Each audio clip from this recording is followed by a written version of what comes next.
Mac was released from prison today on his birthday via Lupe. Yo, his birthday? His Freedom Day. The 55th Street General finally touched down. Mac got released earlier, but before he could even breathe that first taste of freed air, the county came through with no mercy, snatched him right back up and slapped those cold cuffs on his wrists. Those bracelets weren't just cuffs, they were a warning shot, the prelude to something way bigger. What happened next? Man, the whole internet froze that day. The second the general walked, January 30th, 2026. Remember that date? Crip Mac was released from prison today on his birthday via Lupe. It became one for the books, stamped deep in internet rap history. What went down on that block was the kind of wild twist you'd swear a Hollywood screenwriter cooked up in a fever dream.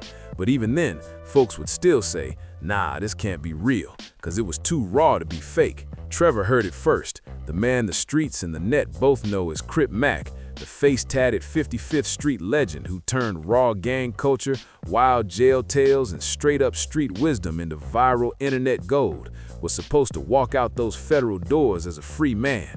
The world was waiting to see it happen, like destiny was lining up the stars itself. And get this, it was his birthday. The exact same day his mama brought him into the world, the universe was supposed to give him his freedom back. Oh, he like... Every single person tapped into the Crip Mac story felt that cosmic pull deep in their chest. The news spread fast, burning across every platform that mattered, confirmed by Lupe Gotti and associates like gospel straight from the source. The word hit the streets quick. The general was coming home. No Jumper dropped the confirmation to their millions, and IG reels lit up with clips of people celebrating like it was a national holiday. The whole timeline was glowing, the energy unreal, like the internet just took a deep breath together. Whether you watched him for laughs, loyalty, or the lessons, everyone felt it. Finally, Crip Mac was catching a break, but before we hit that gut punch, and trust me, it's coming fast like a freight train flying around a blind corner, you gotta understand why this man ended up in a federal cage in the first place. His probation says he can't. You think he gonna be just getting drunk? The depth of his legal mess is what made everything that followed feel like a slow-motion car crash nobody could stop. Heard was serving a 33-month federal sentence, 2 years and 9 months, for possession of ammunition as a convicted felon. That charge came straight out of a wild September 2023 arrest when cops caught him with a ghost gun. Yeah, one of those untraceable heat pieces with no serial number, fully loaded with live rounds. For someone already marked with a felony record, that's the kind of find that makes prosecutors grin ear to ear, while defense lawyers start popping headache pills. According to Billboard, the whole takedown played out like a movie. U.S. Marshals swooped in the very moment his state charges got dropped, pulling off a slick cinematic handoff between jurisdictions that nobody saw coming. Got violated like 2-3 times hanging on the phone. But here's the twist. The ghost gun's firing pin was busted. The thing couldn't even shoot, so the feds couldn't charge him with possession of a functional firearm, only with the ammo itself. That little technical detail saved him from facing a life sentence under RICO laws that could have tied him to heavy gang activity, even possible murder links.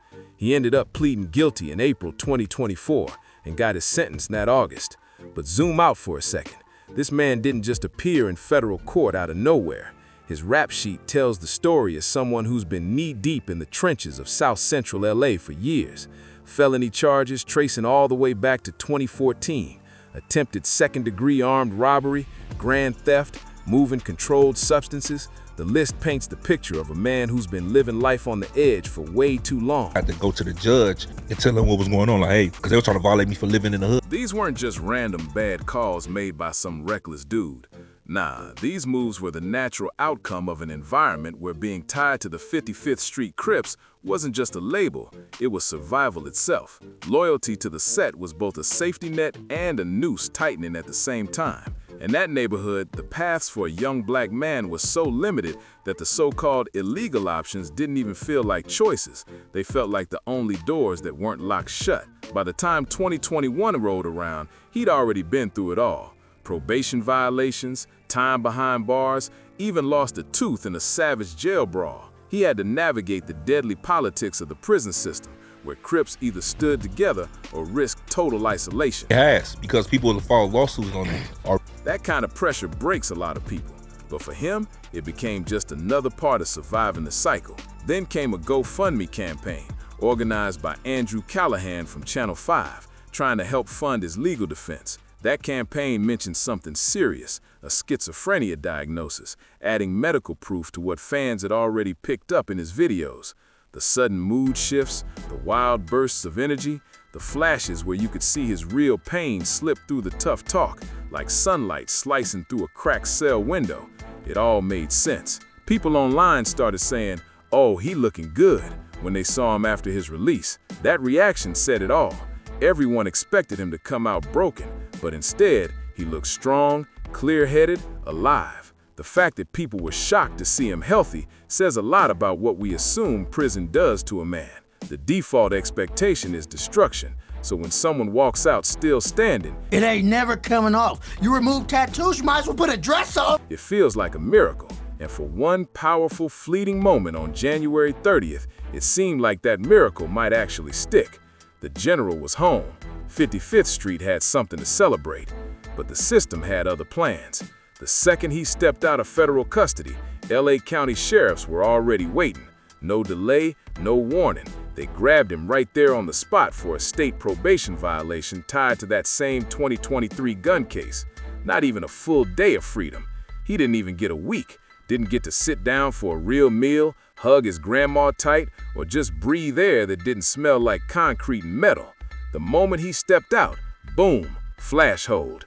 Just like that, he was yanked right back and transferred to county jail, staring down up to 90 more days behind bars. Dillinger like, "Oh, there's Jap." And I'm like, "Cud, where Cud?" Cud next door, already wrapping his hands up and ready. No Jumper dropped the full rearrest story, and the internet, which had been throwing digital confetti hours before, straight up exploded. Twitter, now X, was chaos. Feeds flooded with confusion, anger, and a flood of wild theories.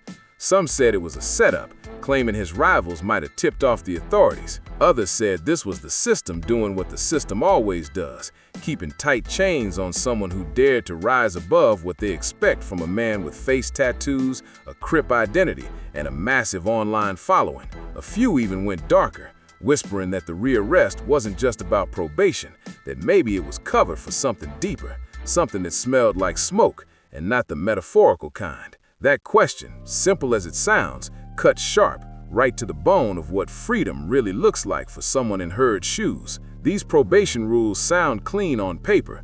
No drinking, no hanging with known gang members, no being in certain areas. But let's be real, those rules aren't built for success. They're built for tracking. Every one of those conditions is a trap, waiting for a single slip to snap back around your neck. Think about it. The same man who spent his entire life flipping between jail cells and the streets is suddenly expected to live like a monk, following strict orders with zero margin for error.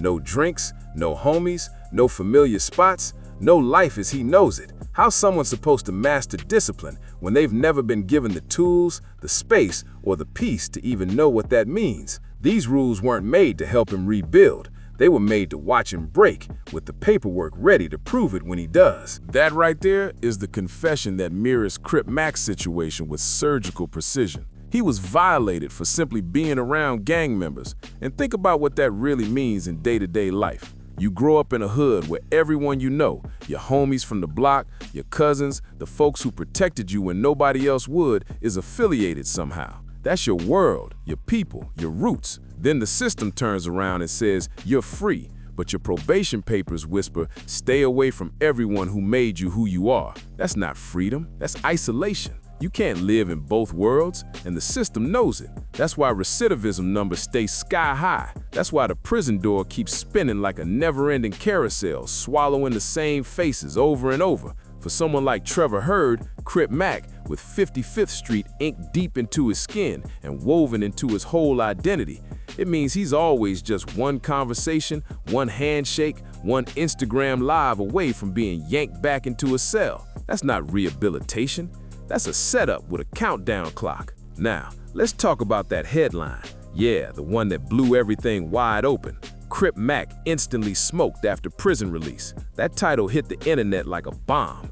It tore through every timeline, every group chat, every comment section that lives at the intersection of hip-hop and the streets. People were reposting it before they even blinked. In today's rap media scene, where death hoaxes spread faster than breaking news, the rumor felt too real. Fans didn't even question it. The hip-hop world has seen so many real losses that any headline claiming another fallen name instantly hits nerves and hearts. No one needed evidence, no source, no confirmation, just a name they recognized and a word that made blood run cold.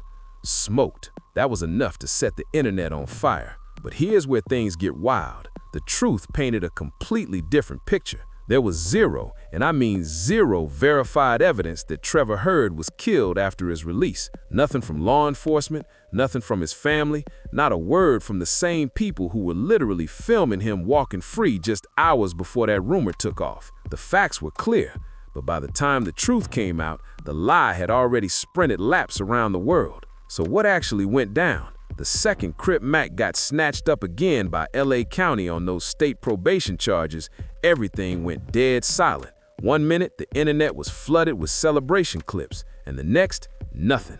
That blackout created a vacuum, and the internet hates silence, so it filled that empty space with chaos, paranoia, and every worst-case scenario people could dream up. When Trevor Hurd disappeared from public view right after his release, no new posts, no updates, no live streams, the vibe flipped fast. Hours turned into days, and the cheers turned into whispers. Folks in the hip-hop scene have been through too many real losses to take a quiet moment lightly. The culture's been trained by tragedy to expect death around every corner. So when there's silence, people assume the worst. And that word, smoked, only made it worse. It's got layers. In street slang, smoked could mean killed, sure, but it could also mean roasted online, embarrassed, or just high. That double meaning was gasoline, and social media struck the match.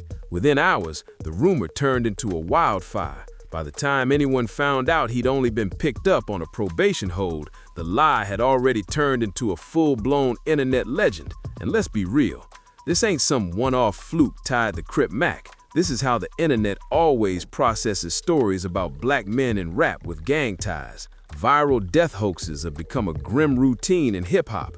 Every time a rapper goes quiet, whether it's because they're locked up, in rehab, taking a mental health break, or just off socials for a couple of days, the rumor machine kicks in like clockwork. Remember the real tragedy of Draco the Ruler, murdered at Once Upon a Time in LA back in 2021? That moment rewired the culture's collective paranoia. It built a pattern, a formula, where silence equals danger. When a gang-affiliated rapper disappears online, people start doing the math automatically.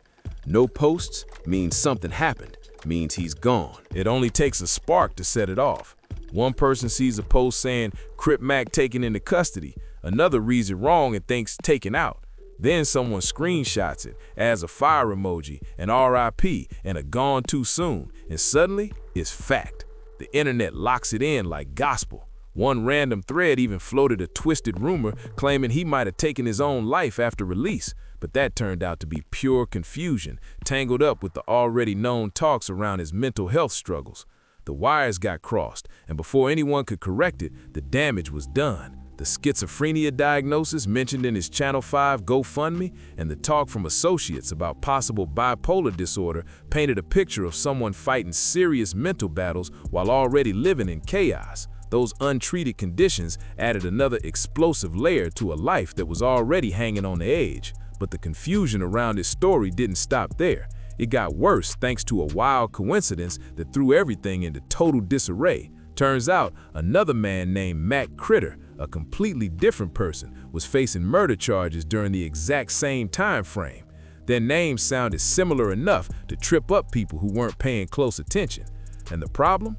A lot of so-called street culture media outlets reported the drama with all the subtlety of a sledgehammer. They didn't even bother to separate the two cases.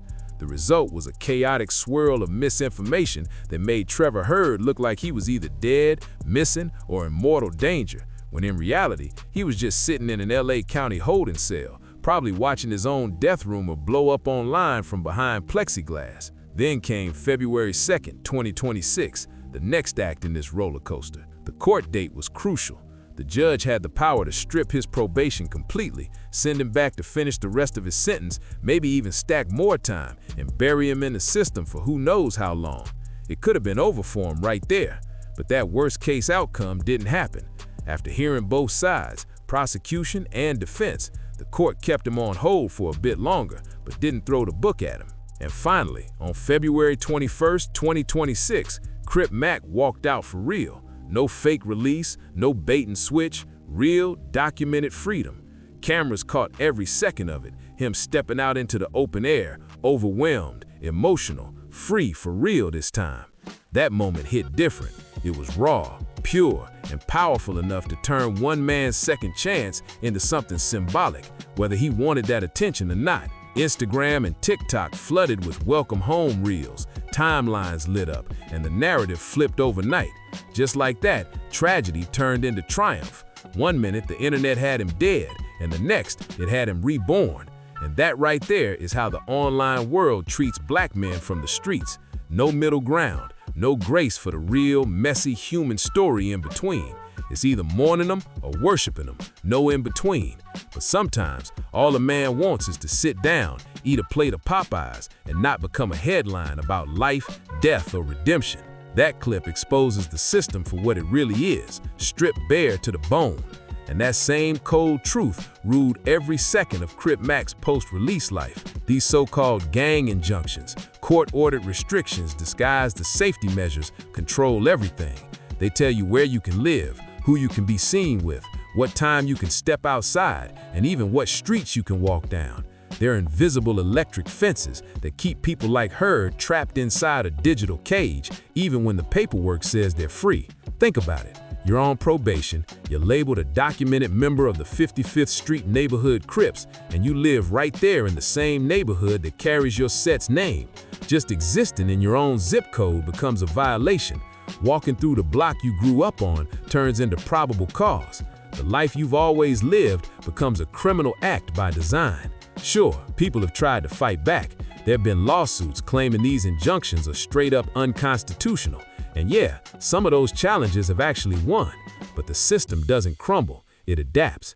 They just rebrand the same restrictions under new polished labels, slap on a fresh coat of bureaucratic paint, and keep the whole containment machine humming along like nothing changed. And just when you thought that was enough, the media side of Heard's story added another explosive layer to the chaos. Accusations started flying that No Jumper's Adam 22 had been using Crip Mac's whole cycle, arrest, release, rearrest, as content fuel. Critics said he was mining the lowest, hardest moments of a black man's life for clicks, engagement, and ad money. That's a heavy charge, and it caught real traction online. But the critique didn't stop there. It spread to the wider media world too, calling out content creators who document gang culture and street life for the same thing, turning black pain into a product for mostly non-black audiences. Even Andrew Callahan, who actually showed real support through Crip Mac's GoFundMe legal defense fund, got pulled into that conversation. People argued that even well-meaning creators can end up feeding a system that profits off someone else's trauma,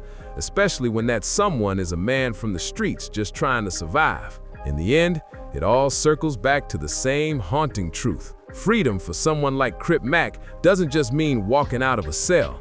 It means trying to live while every rule, every label, every camera, and every platform is ready to turn your life into content or a case file. Whether those critiques hit the bullseye or miss by an inch, they still shine a harsh light on a tension that's real, measurable, and still far from being fixed. Crip Mac's story pulls in tens of millions of views across every platform imaginable. But here's the cold truth. Most of the people and companies cashing those checks from his name, his pain, his chaos, don't look anything like him. The platforms, the channels, the advertisers, they profit, while the man living through it all keeps carrying the weight. So now the question everyone's asking, where does Trevor Heard, aka Crip Mac, the 55th Street General, really stand today? The same man the internet spent 3 weeks swinging between mourning and celebrating. What's his reality now? As of February 22, 2026, the day after his official, confirmed, no takebacks release from LA County custody, the answer is simple but powerful. He's free. Not metaphorically free, Not on bail free, not that kind of half freedom where you're technically out but still trapped by conditions and curfews. Nah, this is real freedom. Walking the streets, breathing unfiltered air, making his own calls on what to eat, when to sleep, and where to move. For the first time in years, Crip Mac is controlling his own hours, his own steps, and he wasted no time letting the world know it. His Instagram, at 55th Street, is back up and live, overflowing with new content, clips of his homecoming, fresh live streams, and even teasers of new tracks he's been cooking up. Interviews are already spinning on No Jumper and other affiliated channels, keeping his name buzzing across timelines again. The vibe running through it all hits deep. It's that raw mix of gratitude and defiance, that feeling only people who've done real time and walked back into daylight can understand. You can see it in his eyes, thankful to still be breathing, furious at the years lost, and locked in on reclaiming what's his. But underneath that energy, there's still that quiet awareness. The game ain't done with him just because the cell door opened. The system might have let him out, but it's still watching. And the truth? Those shadows are patient. They never fully fade. Crip Mac's connection to the 55th Street neighborhood Crips is not a chapter he left behind in prison. It's part of his DNA, stitched into who he is. That's what makes his freedom both powerful and dangerous. Because for someone like him, every sunrise outside is a victory, but also a gamble. It's the tattoo blasted across his face. It's the name stamped on his Instagram. It's the identity that made him famous, built his fan base, and turned him into a walking brand. But that same identity is also the reason law enforcement keeps eyes on him 24/7, like he's got a tracking chip coded into his skin. The cops don't need a warrant to follow Crip Mac. They just need Wi-Fi. And those street tensions, they didn't fade while he was locked up. They fermented. The beefs with Hoovers, with Bloods, and with rival Crip factions who see his internet fame as straight disrespect to old-school street protocol didn't go anywhere. If anything, they got stronger. The DP situations from before his bid, those disciplinary beatdowns by his own set for allegedly breaking code, still live online forever. That viral footage is permanent, archived, searchable by anyone with a grudge and a phone.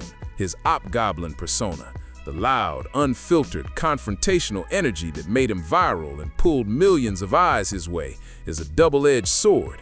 It's what made him a star, but it's also what paints a bullseye on his back. It's his biggest commercial weapon and his biggest personal risk. Two sides of the same blade that he can't separate. And that right there is the heart of it all. The whole thesis in one line. The tattoos stay. The affiliation stays. His identity isn't a mask he can take off when the cameras stop rolling or when his PO comes knocking. It's not something he can share just to make the system comfortable. The courts say, disassociate if you want freedom. Stop claiming your set. Stop posting gang content. Stop hanging around anyone affiliated. In other words, stop being who you are. But for Heard, that's not an option.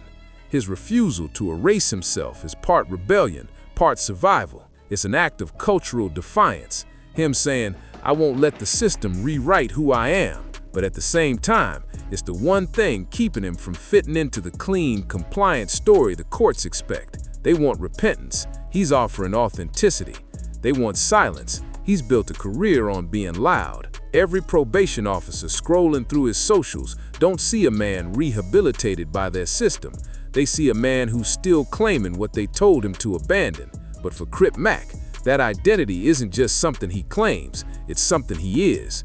That's the paradox. The same thing that gave him power keeps him under watch. And no matter how far he walks, that ink on his face makes sure the past never stops walking with him. Every judge who scrolls through his Instagram sees one thing, recidivism loading. But every fan watching that exact same feed sees something completely different, something the system can't measure or control, authenticity. And in today's attention economy, that's gold. That's the rarest, most valuable thing you can have.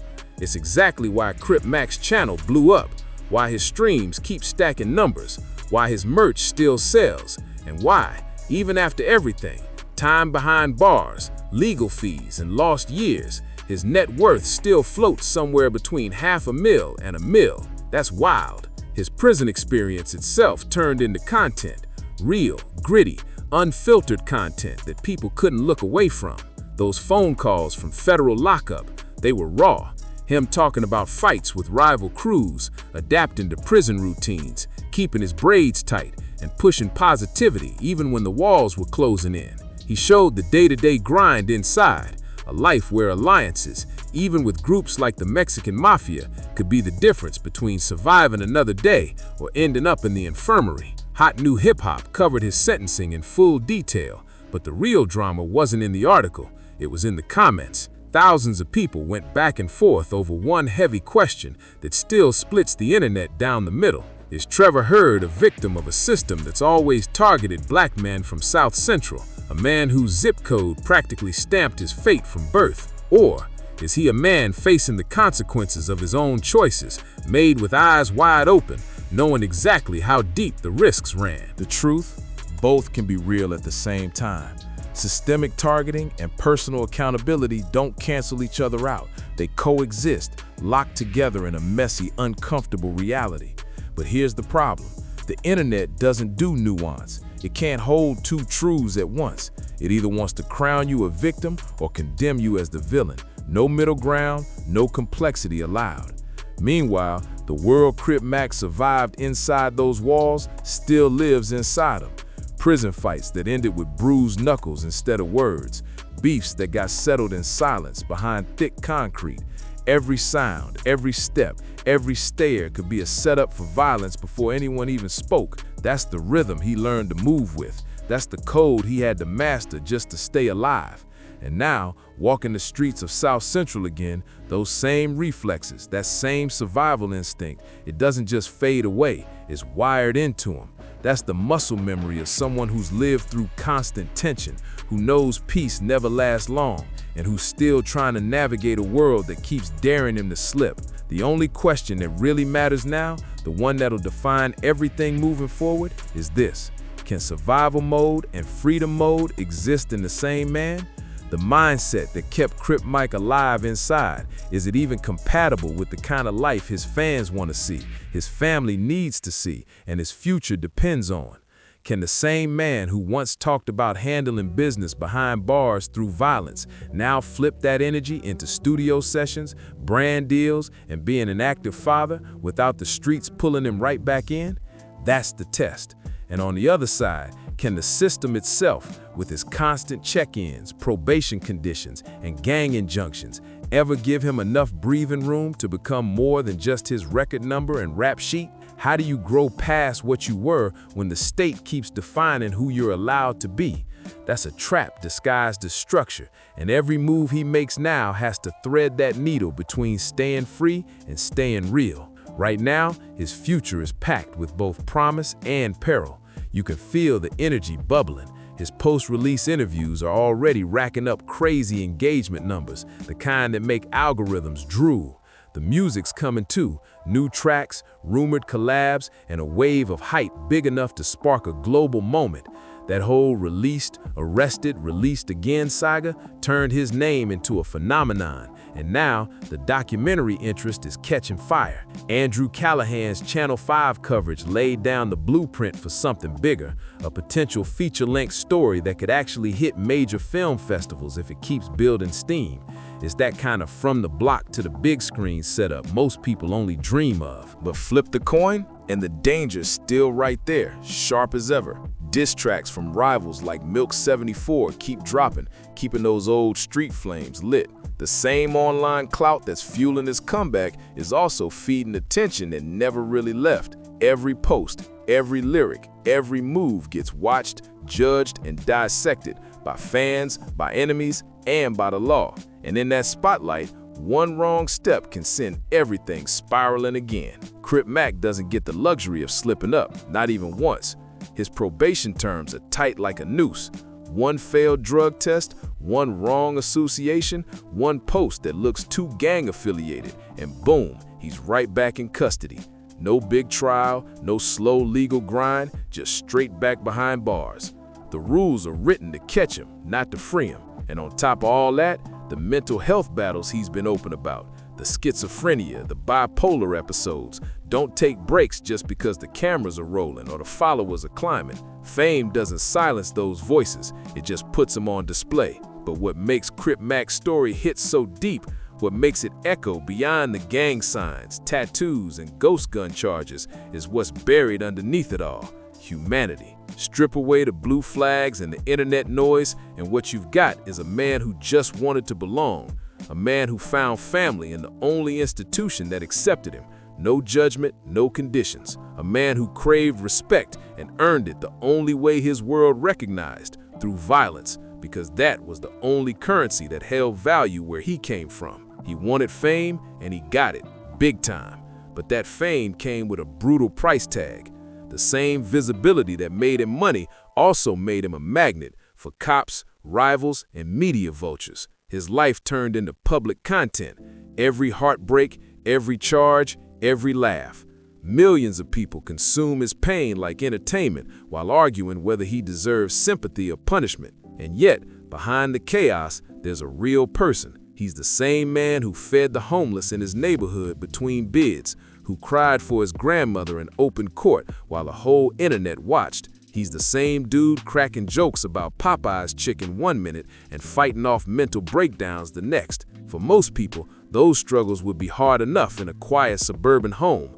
For Crip Mac, it's happening under federal watch with a city full of eyes tracking his every move. His face is more than just a face now. It's a billboard, a brand, and a target all at once. Every smile, every tear, every post sits under that heavy mix of fame, fear, and faith that defines him. So as this chapter of Crip Mac's saga unfolds, one thing's clear: his story isn't just about a rapper or a gang member or a viral personality.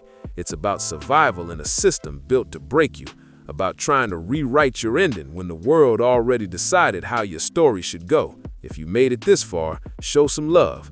Like, subscribe, share, and drop a comment below. Let's keep the conversation going, because Crip Mac's story isn't over yet, and neither is the fight to understand what real freedom looks like.